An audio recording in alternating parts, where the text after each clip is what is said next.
예수님께서 화가 많이 나셨어요. 화가 많이 나셨는데, 예수님은 화를 잘 안 부리시는 사람인데 하나님이신데 화를 막 부리셨어요. 예수님께서 화를 내신 이유는 이런 일 때문에 그랬습니다. 어느 날 사람들이 아이들을 예수님께로 데리고 왔다고 성경에 써 있죠. 그들이 예수님께 아이들을 데리고 왔던 것은 우리 애들 좀 안수기도 좀 해주세요 라고 부탁하고 싶어서 데리고 왔다고 써 있습니다. 그때 예수님의 제자들이 그 아이들을 데리고 온 부모와 또 아이들을 향해 꾸짖었어요. 시끄러! 좀 조용히 해. 떠들지 마라. 그렇게 떠들려면 돌아가. 당신 뭐 하는 거요? 아이들 좀 진정시키지. 이렇게 제자들이 부모한테 얘기했어요. 정말 조용히 하라니까? 이렇게 얘기를 했습니다. 그때 제자들의 그런 말을 들으시고 예수님이 화를 내셨다고 마가복음 10장 14절에 써 있습니다. 예수님께서 정말 화가 나셨어요. 애들 떠드는 건 당연하지. 애들 떠든다고 왜 그래? 하고 예수님이 자신이 왜 화내는지 말씀하기 시작하셨습니다. 오늘 본문 14절 보면 예수님께서 말씀하셨어요. 어린아이들이 떠드는 거 당연하지. 용납하고 금하지 말아야지. 용납하고 금하지 말아라. 이렇게 얘기했죠. 제자들은 용납하지 못했어요. 막 떠드는 거 싫어했어요. 예수님이 말씀하시는데 왜 떠들어? 조용히 해야지. 그리고 예수님 앞으로 막 달려오고 예수님 앞에서 막 뛰어다니는 아이들을 조용히 해. 어디서 뒤돌아보고 있어? 막 이렇게. 아니, 그때 그랬다는 거예요. 목사님은 뒤돌아봐도 괜찮아요. 저 친구 코딱지 입어도 괜찮아요. 다 괜찮아요, 나는. 근데 그랬다는 겁니다. 근데 사람들이 어떤 사람을 그리고 아이들을 용납하지 못하고 예수님께로 나오지 못하게 금했던 이유는 단 한 가지예요. 뭐냐 하면 도움이 안 되기 때문에 그런 거죠. 도움이 안 된다고. 저는 목사이기 때문에 친구들 거의 목사예요. 그러면 어떤 이상한 사람들은 그렇게 생각한대요. 주일학교 부흥대면 뭐해? 도움도 안 되는데. 무슨 얘기인지 알겠어요? 청년들 많으면 뭐해? 도움도 안 되는데. 이렇게 도움이 안 된다는 거죠. 저 사람이랑 사귀면 뭐해? 도움도 안 되는데. 돈도 안 되는데 그렇게 얘기할 뻔했어요. 도움도 안 되는데. 저 사람이랑 같이 다니면 창피해. 못생겼어. 도움도 안 돼. 저 사람 만나면 나 손해야. 맨날 저 사람 소리만 지르는데 도움도 안 돼. 그래서 용납하지 못하고 자신에게 오는 것을 금하게 되죠. 그래서 사람들은 외모를 보고 판단하죠. 사람의 가치는 보이는 곳에 있지 않고 오히려 보이지 않는 곳에 있어요. 사람의 가치는 작고 돈도 안 되고 그리고 배우지도 못했고 성질은 아주 못됐고 그렇게 보이는 곳에 있지 않고 보이지 않는 곳에 있어요. 사람의 가치는 보이지 않는 영혼이 그 가치가 있는 거예요. 그래서 하나님께서는 보이지 않는 영혼, 우리 각 사람의 영혼을 구원하기 위해서 이 땅에 오셨던 것입니다. 사람의 존재 가치는 하나님이 값을 주고 사셨다라고 하는 그 진리 가운데 존재하는 것입니다. 그래서 다 소중한 거예요. 다 소중하고, 그리고 어디 슈퍼마켓 가서 우유를 사거나 또 뭐 먹을 거 살 때 앞에 있는 거 당장 사는 사람은 그거 잘 모르는 거예요. 뭐 살 때 딱 뒤에 돌아봐 갖고 유효기간이 얼마나 남았는지를 보거든요. 그래서 보통 유효기간이 얼마 남지 않은 우유는 맨 앞에 갖다 놓는다. 그러면 그거 싹 가져가니까.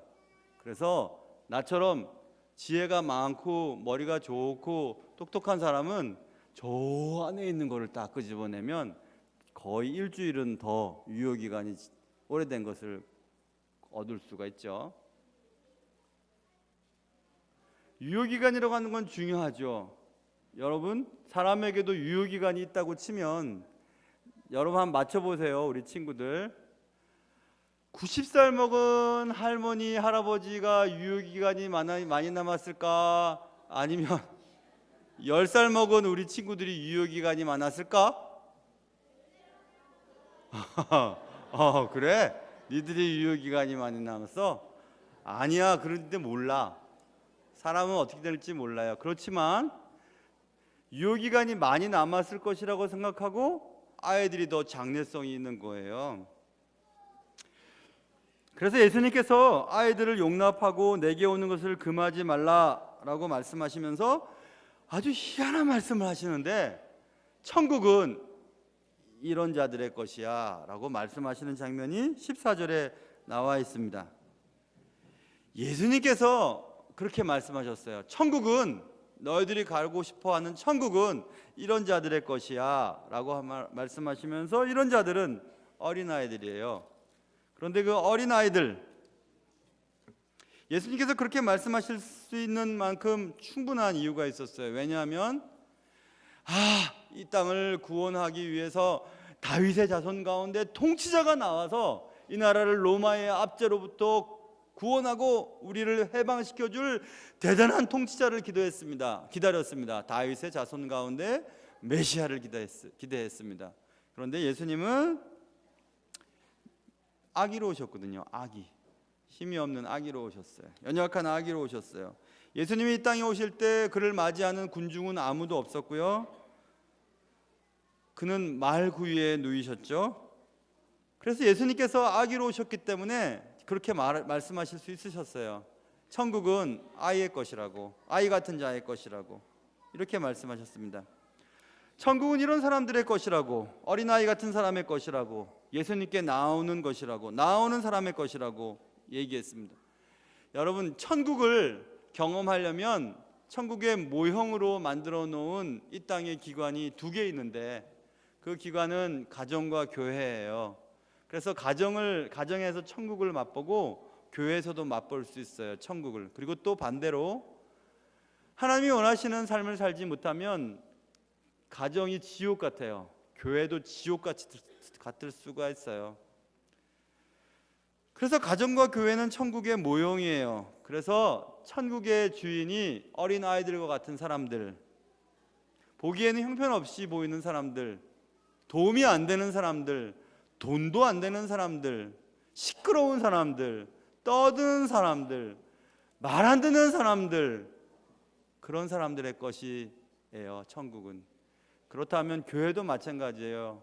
이 아이들, 이 친구들, 그리고 청년들, 중고등부 학생들, 예수 처음 믿는 사람들, 가정의 어려움 때문에 늘 슬픈 사람들, 마음이 연약한 사람들, 돈 없는 사람들, 갈 곳 없는 사람들, 아무 곳에 가도 대우해주지 못하는 그런 사람들, 그런 사람들의 것이에요. 교회는 그런 사람들의 것이에요. 천국의 주인도 그런 사람들의 것이고 교회의 주인도 그런 사람들의 것입니다. 그래서 교회는 누구나 와도 되고, 누구나 와서 살아도 되고, 누구나 와도 환영을 받을 수 있어야 합니다. 도움이 안 되고 아무것도 모르고 시끄럽고 손이 많이 가는 사람들이 교회의 주인이에요. 우리는 외모로 사람을 판단하지만 하나님은 모든 사람들을 다 똑같이 사랑하시기 때문에 그렇습니다. 여기 있는 아주 조그만 친구들 한 명과 많이 배우고 돈 많고 대단한 권세를 가진 어떤 사람과 비교할 수 없어요. 다 똑같습니다. 오히려 주님은 별 볼 일 없고 도움 안 되고 아무것도 모르고 시끄럽고 손이 많이 가고 사람들에게 귀찮은 존재, 그런 사람들이 많으면 교회가 힘들 것 같은 그런 존재들이 많으면 많을수록 교회는 교회다워질 수 있습니다. 사랑하는 성도 여러분, 하나님의 생각과 우리의 생각이 다를 때가 참 많아요. 오늘 주제인 천국의 주인이 누구냐라고 하는 것도 마찬가지인 것 같습니다.